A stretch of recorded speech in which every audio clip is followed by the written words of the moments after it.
আমি আমার প্রবাসী ভাইকে ধন্যবাদ জানাই। এ প্রবাসী ভাইয়েরা হয়তোবা তোমরা অনলাইনে বয়ানটা শুনবা, প্রবাসী ভাই বড় কষ্ট করে টাকা কামাই করে। এই পৃথিবীতে প্রবাসীদের মতো এত কষ্ট করে জীবনে কেউ টাকা পয়সা কামাই করে? দুনিয়াতে বাড়িতে থাকেন, কামলা কিষান দিল, বেলা শেষে মা দেখেন, বাবা দেখেন, ছেলে দেখেন, ভাই দেখেন, বোন দেখেন, কিন্তু আমার প্রবাসী ভাইরা জীবনেও কিন্তু কাউরে দেখতে পায় না। ওরা যে কত কষ্ট করে রে বাবা। মদিনার সফরে আমার সাথে 10 জন প্রবাসী আসছে দেখা করার জন্য। প্রবাসীদের জিজ্ঞাসা করলাম, তোমরা অনেক বছর যাবৎ প্রবাসে থাক, বলো তোমাদের এমন কষ্টের কি, সবচেয়ে বড় কষ্টটা কি লাগে? 10 জনের মধ্যে দেখি 10 জনের চোখ দিয়া পানির ফোঁটা গড়ায় পড়তেছে। হুজুর আপনারা দেখা আমাদের দিলটা এত বড় হয়ে গেছে। হুজুর যতই কষ্ট করি জীবনের এই কষ্ট ভুলতে পারি না। মা দেখি না, বাবা দেখি না, জোরের ভাই দেখি না, আহারে দাদা দেখি না, দাদি দেখি না, কোনো বন্ধু বান্ধবও দেখি। দেশের একটা মানুষ দেখলে মনে হয় যেন আসমান থেকে কিছু একটা আসছে। সুবহানাল্লাহ, জোরে কোন সবাই। বহু দূর থেকে 100 টাকা খরচ করে তারপরে আমার সাথে দেখা করতে ওরা আসছে মদিনা।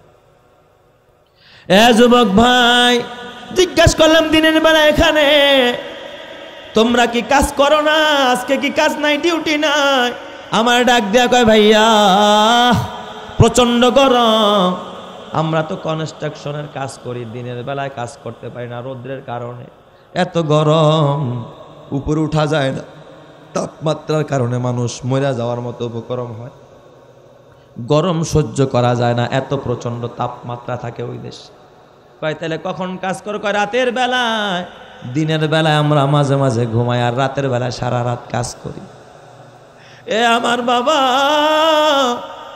আমার প্রবাসী ভাইরা 2টা পয়সা যে পাঠায়, কত কষ্ট করে, এটা ওই মাই বুঝে, যেই মা তার সন্তানরে বিদেশে রাইখা মা দেশে থাকে আর চোখের পানি জড়ায়। ওই ভাই বোঝে যেই ভাই প্রবাস জিন্দেগি কাটায়। প্রবাসে না গেলে কষ্ট বোঝা যায় না। মা কাছে নাই, বাবা কাছে নাই, জ্বর হইলে দেখার কেউ নাই, অসুস্থ হইলে দেখার কেউ নাই, রান্না করার কেউ নাই, কান্না করারও কেউ নাই। তোরা যদি আরেকজন আইসা একটা ধমক দেয়, মারে, সারানের মতো কোনো মানুষ নাই। একা একা জীবন, কত কষ্টের জীবন রে প্রবাস জীবন। এর থেকে জেলখানায় বন্দি থাকা আরো ভালো। এত কষ্ট করে আমার প্রবাসী ভাইয়েরা, এ আমার যুবকেরা, ও এলাকার মা বোনেরা, ও বিবিরা, যার স্বামী প্রবাসে থাকে, বিবি গো, কথা দিয়া স্বামীরে কষ্ট দিবি না। প্রবাসীদের কষ্ট সহ্য হয় না। এ আমার বাজার, ওই 10 জন প্রবাসীর ভিতরে এক প্রবাসী ভাই আমারে বুকে নিয়া হাউ মাউ করে কান্দে। আমি বলি, যুবক রে, তুই এত কান্দুস কা? তোর চোখে পানি কা? যুবক আমার ডাক দেয়া কয়, হুজুর আমি তো কষ্ট সহ্য করতে পারি না। ছোট্টবেলায় আমার মা একটা মুহূর্ত আমার দূরে রাখতো না। আমার মা আমার এত ভালোবাসতো, আমার বাবা আমার এত ভালোবাসতো। আমি বিদেশ আসার পর আমার মাকে এমন একটা দিন যায় না আমার মার আমি ক্রন্দন করতে দেখি নাই। আমার জন্য সবসময় আড়ালে আমার মা কাঁদতো। হুজুর গত 3 মাস আগে আমার মা দুনিয়ায় নাই। আমার ওই অভাগা মা মারা গেছে। আমি মাত্র আসছি, আকামা পাই নাই, এখন আমি দেশেও যাইতে পারি নাই, মায়ের কবরটাও দেখতে পারি নাই। মারে মরার পর একটা নজর দেখবো তাও পারি নাই। হুজুর এখন আমি আর রাতের বেলায় ঘুমাইতে পারি না, কারণ আমি আসলাম মার জিন্দা রাইখা, এখন বাসায় গিয়া দেখবো আমার মা কবরে শুয়ে রয়েছে। আমি তো আমার মারে এখন কিছু খাওয়াইতে পারবো না। জনম ভৈরা আমার মা মুখের খাবারটা আমারে খাওয়াইলো। জনম ভৈরা আমার মা আমারে আদর দিল, সোহাগ দিল, ভালোবাসা দিল। আমার জন্য আমার মা এত কষ্ট করলো। কিন্তু আমি প্রবাস জিন্দেগিতে এখন টাকা কামাই, হয়তো লক্ষ লক্ষ টাকা নিয়ে বাসায় যাব, কিন্তু মারে পাবো না। মা তো আমার অন্ধকার কবরে শোয়া। হুজুর আমি এখন কি করব? আমার মায়ের জন্য আমি কি করতে পারি? আমি বললাম, ভাই রে, এই যে তোর অনুশোচনা, জানোস না তোর মা কি করেছে? প্রবাসে যদি কোনো সন্তান থাকে, কোনো প্রবাসীর লাট যদি দেশে আসে, মা পাগল হয়ে যায়। সন্তানরে যদি মা কবরে রাখে, দেখবেন মা রাতের বেলায় ও সন্তানের কবরের পাশে দাঁড়ায় দাঁড়ায় কান্দে। দুনিয়ার মানুষ সবাই মৃত ব্যক্তিকে ভুলে যায়, কিন্তু মা কোনোদিন সন্তান ভুলে না। কিন্তু কপাল পোড়া সন্তান মারে ভুলা যায়, এমন কপাল পোড়া নিমুখ হারাম সন্তান জমিনে আসে না নয়। ওই প্রবাসীর কান্না আমার হৃদয়ের ভিতরে শিল বিঁধতেছে, আমি আর সইতে পারি না। আমি ডাক দিয়া বলি, যুবক রে, তুই কি জানোস না তোর জন্য আমার নবী কি সুসংবাদ দেয়? আল্লাহর নবী বলেছে, হুমা জান্নাতুকা ওয়া নারুকা, তোর মা বাবা তোর জান্নাত, তোর মা বাবা তোর জাহান্নাম। মা বাবারে খুশি রাখবি তো জান্নাত রেডি হয়ে যাবে, মা বাবারে কষ্ট দিবি বেজার করবি তো জাহান্নাম রেডি হয়ে যাবে। এই জন্য যুবক ভাই হাতে পায়ে ধরে বলা যায়, বুড়া বাবা তোর বড় পীর, বুড়া বুড়ি মা তোর জান্নাত, মারে কষ্ট দিবি না, বাবারে কষ্ট দিবি না। এ দোস্ত, আল্লাহর নবীর এক সাহাবী হযরতে হারেসা ইবনে নোমান রাদিয়াল্লাহু তাআলা আনহু একদিন ফজরের পর মসজিদে নববীর ভিতরে নামাজ শেষ করে নবীজির সামনে বসা। আল্লাহর নবী নামাজের পরে সাহাবায়ে কেরামের সাথে কথা বলতেন, কিন্তু রহমতে আলম নবী ওই দিন ফজরের পর বারবার হারেসা ইবনে নোমানের দিকে তাকায়, আর নবীজি মুস্কি মুস্কি হাসতেছে। সুবহানাল্লাহ, জোরে কোন সবাই। হারেসা ইবনে নোমান ডাক দিয়া বলে, ইয়া রাসূলুল্লাহ ফেদাকা আবি ওয়া উম্মি, নবীজি আমার মা বাবা আপনার জন্য কুরবান। জীবনে তো এই দৃশ্য কোনোদিন দেখি নাই, আজকে কেন আমি হারেসা ইবনে নোমান আমার চেহারার দিকে তাকায় তাকায় আপনি রহমতে আলম নবী হাসতেছে। নবীজি আমি কি করলাম, আমার দিকে তাকায় কেন হাসতেছে? নবী আমার ডাক দিয়া কয়, হারেসা জানো না, আস-সাবিকুন আস-সাবিকুন উলাইকাল মুকাররাবুন, অগ্রগামীরাই অগ্রগামী হয়, জান্নাতীরাই জান্নাতি হয়। যারা আল্লাহর নৈকট্যশীল বান্দা তারা আল্লাহর নিকটে যায়। চিৎকার মেরে কন্না আল্লাহু আকবার। নবীজি ডাক দিয়া কয়, হারেসা, ও হারেসা ইবনে নোমান, তুমি তো জানো না আমি রহমতে আলম নবী রাতের বেলায় যখন ঘুমাইলাম, ঘুমের ঘরে স্বপ্ন দেখি জিব্রাইল আমিন আইসা আমার দুইটা হাত ধইরা আমারে নিয়ে যাচ্ছে জান্নাত দেখাইতে। নবীর স্বপ্ন এটা হলো ওহী। সুবহানাল্লাহ, জোরে কোন সবাই। নবীর স্বপ্ন ওহী, নবী কোনোদিন মিথ্যা স্বপ্ন দেখে না। জিব্রাইল আমারে ধইরা জান্নাত দেখাইতে নিয়ে গেছে, জান্নাতটা ঘুরায় ঘুরায় দেখায়। আরে হারেসা ইবনে নোমান, আমি মুহাম্মদ জান্নাতটা যখন দেখতেছিলাম, যত সামনে যায় হঠাৎ দেখি জান্নাতের ভিতরে থেকে মধুর কণ্ঠে কোরআনের তেলাওয়াতের আওয়াজ আসতেছে।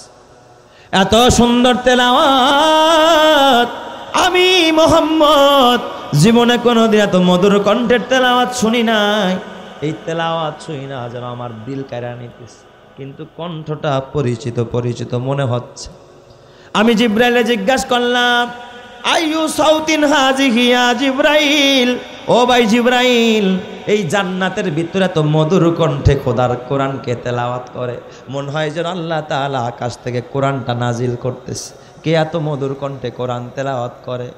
হযরতে জিব্রাইল আমিন ডাক দেয়া বলে, ইয়া রাসূলুল্লাহ, ইয়া হাবিবাল্লাহ, এটা হলো আপনার একজন সাহাবী, নাম তার হারেসা ইবনে নোমান। এই হারেসা ইবনে নোমানের তেলাওয়াত খোদার জান্নাতের মধ্যে বাজতেছে।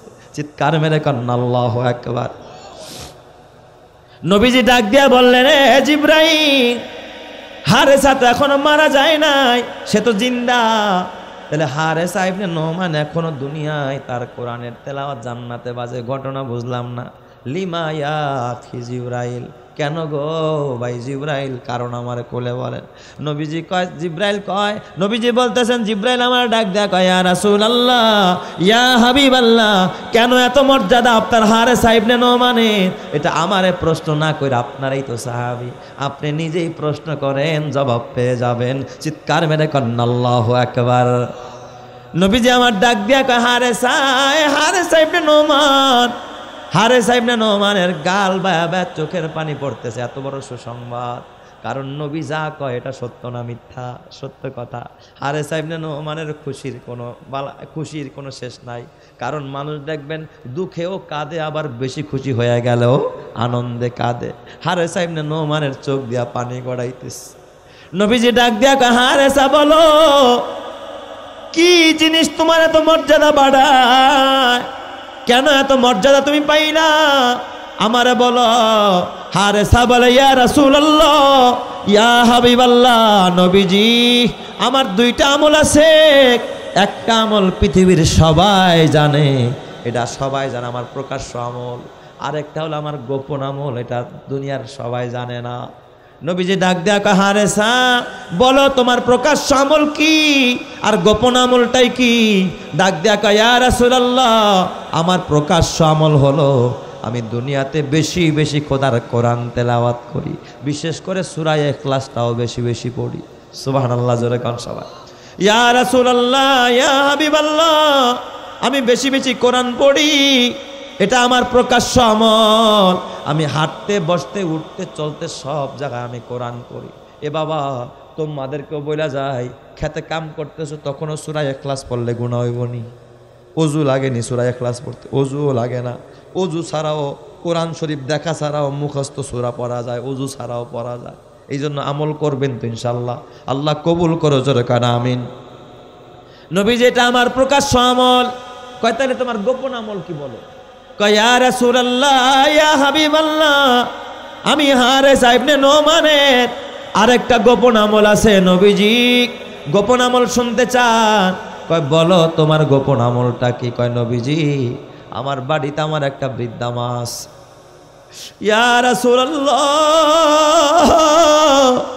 ইয়া হাবিবাল্লাহ, আমার মা একা একা চলতে পারে না, আমার মা কোনো কিছু একা একা ধরতে পারে না, আমার মা একা একা খানাও খাইতে পারে না, আমার মা একা একা উঠা বসাও করতে পারে না। নবীজি, আমি যখন এই বাসায় আসি, আমার মায়ের জরুরত পুরা না কইরা আমি হারেসা অন্য কোনো কাজ করি না। ইয়া রাসূলুল্লাহ, আমার মারে না খাওয়াই আমার সন্তানরেও খাওয়াই না, আমার মারে গোসল না করে আমি নিজেও গোসল করি না, আমার মায়ের মুখে খানা না তুইলা দিয়া আমি হারেসাও খানা খাই না। আমি গোপনে ঘরের মধ্যে আমলটা করি, আমার মার সেবা করি, আমার মার হাত পা টিপে দেই, আমার মারে আমি খুশি করি। ইয়া রাসূলুল্লাহ, মারে খুশি না কইরা জীবন আমি কোনোদিন খানা খাই। এ বাবা, তোর মা তোর সুখের জন্য কত কষ্ট করলো, তোর বাবা তোর সুখের জন্য কত কষ্ট করলো, তুই তো এই মারে একদিন খুশি করতে পারলি না, বাবারও খুশি করতে পারলি না। এই জন্য যুবক ভাই, হাতে পায়ে ধরে বলা যায়, ওই বাবার জীবন বড় ধন্য, ওই মায়ের জীবন বড় ধন্য, যারা মা বাবার জীবদ্দশায় মা বাবার সেবা করে, মার থেকে দোয়া নেয়, বাবার কাছ থেকে দোয়া নেয়, এবং মা বাবার নামে দান খয়রাত করে, সদকায়ে জারিয়া করে, মার নামে মসজিদ বানায়, বাবার নামে মসজিদ বানায়, মসজিদে কার্পেট কিনে দেয়, ইমাম সাহেবের একটা টুপি কিনে দেয়, একটা মেসোয়াক কিনা দেয়, একজোড়া মোজা কিনা দেয়, 10টা টাকা চা খাইতে হাদিয়া দেয়। দোয়া চাওয়াও লাগে না। ইমাম সাহেব যদি খুশি হয়ে যায়, দোয়া করবে, আল্লাহ আমার ওই ভাইটার মারে মাফ করে দাও, বাবারে মাফ করে দাও। এই দোয়ার বরকত আল্লাহ তোর মা বাবার কবরকে জান্নাতের বাগান বানায় দেয়। চিৎকার মেরে কন্না আল্লাহু আকবার। নবী আমার ডাক দিয়া কয়, জালিকাল বিররু, জালিকাল বিররু, জালিকাল বিররু। এ হারেসা ইবনে নোমান, বুঝেছি তোমার এত মর্যাদা কেন। কয়, ওই যে মায়ের খেদমত করো, মায়ের দোয়া নিছো, আল্লাহ খুশি হয়ে গেছে, এই জন্য কোরআন পড়ো দুনিয়ায়, কিন্তু তোমার কোরআনের বাজনা বাজে, কোরআনের আওয়াজ হয় খোদার জান্নাতের ভিতরে। চিৎকার মেরে কন্না আল্লাহু আকবার। ঈমানের পথে অবিচল থেকে আমার মরণ যেন হয়, ঈমানের পথে অবিচল থেকে আমার মরণ যেন হয়। তোমারই কাছে মিনতি আমার, তোমারই কাছে মিনতি আমার, মহামহিম দয়াময়। ঈমানের পথে অবিচল থেকে আমার মরণ যেন হয়, ঈমানের পথে অবিচল থেকে আমার মরণ যেন হয়। প্রতিদিন মিথ্যের মুখোমুখি হয়, বেদিন ফাঁসে কেরা করে হইচয়, আজাজিল এসে গোমরাহি সুর গানে করে তুলে মোহময়। ইমানের পথে অবিচল থেকে আমার মরণ যেন হয়। ইমানের পথে অবিচল থেকে আমার মরণ যেন হয়। তোমারই কাছে মিনতি আমার মহামহিম দয়াময়। ইমানের পথে অবিচল থেকে আমার মরণ যেন হয়। আল্লাহ তুমি কবুল করো, জোরে কানা আমিন। মোনাজাত দিব রে বাবা, ও আমার পর্দানের মা, মাগো এই রূপ দ্বারা যৌবন জঙ্গলে যাবে মা।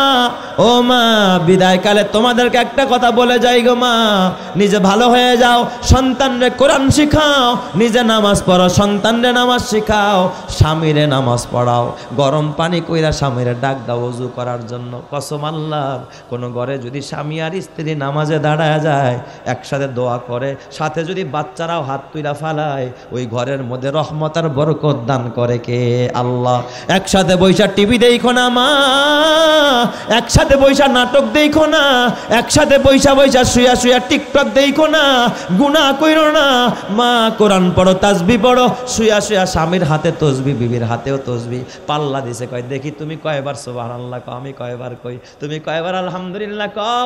কেউ পাল্লা দিছেন নিমি, আমরা পাল্লা দেই মাঝে মাঝে, রাত্রে ঘুমের সময় পাল্লা দেই, এটাও একটা মজাক। দেখি তুমি কয়বার সুবহানাল্লাহ পারো, আমি কয়বার পারি। কইতে কইতে কইতে কইতে মাঝে মাঝে দেখি হাতের মধ্যে তসবিহ চলতেছে, বিবি দেখি ঘুমায়া গেছে। কসম আল্লাহর, হাতে তসবিহ চলে কিন্তু চোখ ঘুমায়া গেছে।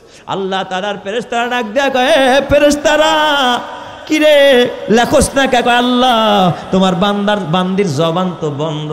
আল্লাহ এখন তার সুবহানাল্লাহ কয় না, কয় যদি জাগ্রত থাকতো ও তো আমার নাম জপতে থাকতো। আমি আল্লাহ ঘুম পাড়াইছি, ও ফজর পর্যন্ত যতক্ষণ ঘুমাইতে থাকবে ওর আমল নামার মধ্যে সুবহানাল্লাহর নেকি লিখতে থাকো। চিৎকার মেরে কন্ন আল্লাহু আকবার। তাহলে প্রতিযোগিতা হবে দুনিয়া নিয়ে আনা, টিকটক নিয়ে আনা, নাটক নিয়ে আনা, সিনেমা নিয়ে আনা, পাখি ড্রেস আর কিরণমালা আর এই সমস্ত হিরণবালা নিয়ে আনা।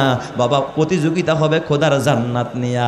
আল্লাহ তাআলার কোরআন বলে, ওয়াসারিউ ইলা মাগফিরাতিম মির রাব্বিকুম ওয়া জান্নাতিন আরদুহাস সামাওয়াতু ওয়াল আরদু উইদ্দাত লিল মুত্তাকিন।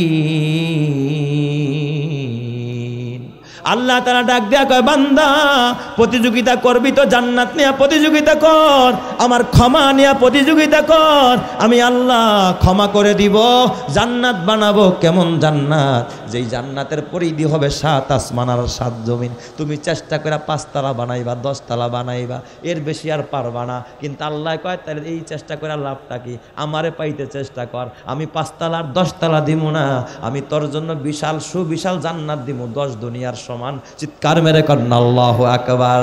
এই জন্য আজকে আপনাদের সবক হলো একটা, সেটা হলো ইবাদতে ইখলাস দরকার আছে না নাই? একমাত্র কার জন্য গোলামি করব? রাজি আছেন তো ইনশাআল্লাহ? এই সূরা ইখলাস আমরা বেশি বেশি তেলাওয়াত করব। 1 নম্বরে আমল ইখলাস অর্জন করব, 2 নম্বরে আমল সূরা ইখলাসটা বেশি বেশি তেলাওয়াত করব। আল্লাহ তাআলা আমাদের সবাইকে কবুল করেন, সকলেই বলি আমিন। যে আমরা ইস্তেগফার করি, তওবা করি, এখনই দোয়া তুবু ইলাইহি লা হাওলা ওয়ালা কুওয়াতা ইল্লা বিল্লাহিল আলিয়্যিল আযীম। আল্লাহুম্মা আমিন। রব্বানা যালামনা আনফুসানা ওয়া ইল্লাম তাগফির লানা ওয়া তারহামনা লানাকুনান্না মিনাল খাসিরিন। রব্বুল আলামিন, গো দয়াময় মেহেরবান খোদা আল্লাহ,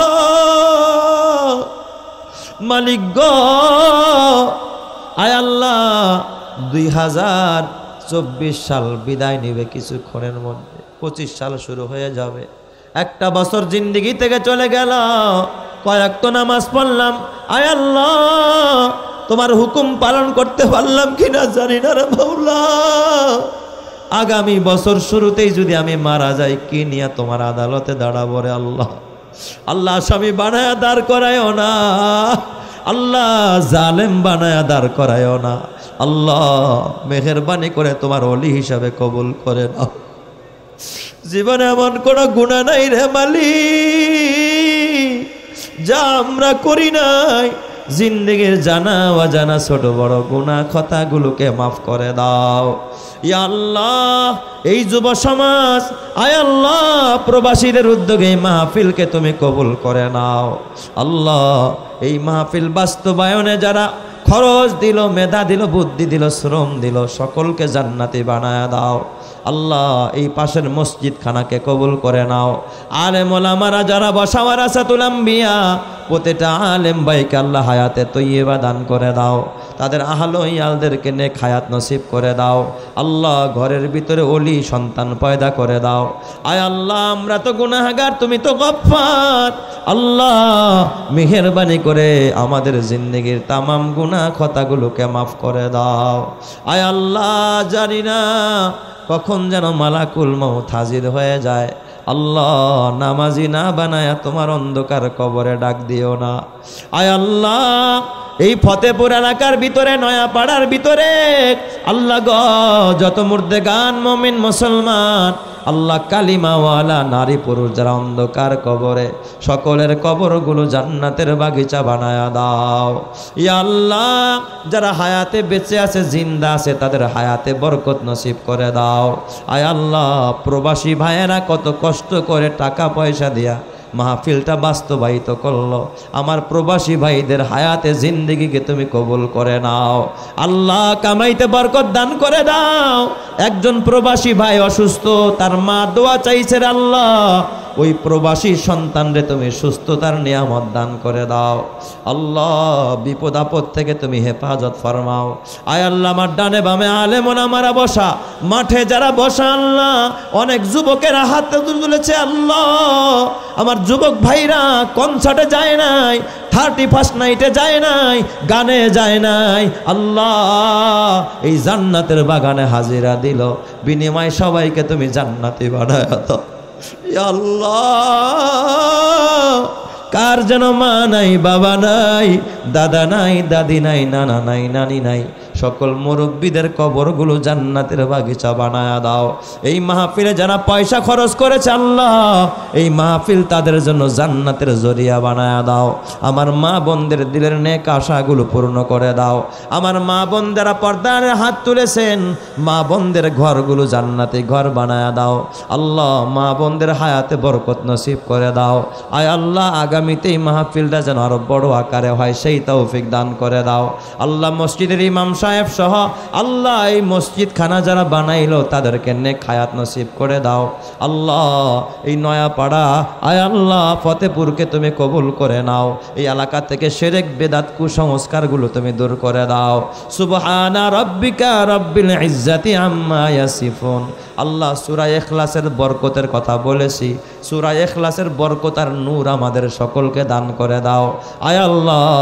ইখলাসের আলোকে জীবন গড়ার তৌফিক দান করে দাও আল্লাহ। তোমার রেজামন্দি আয় আল্লাহ নবীর সুন্নাহ অনুযায়ী জীবন পরিচালনা করতে পারি সেই তৌফিক আমাদের সবাইকে নসিব করে দাও।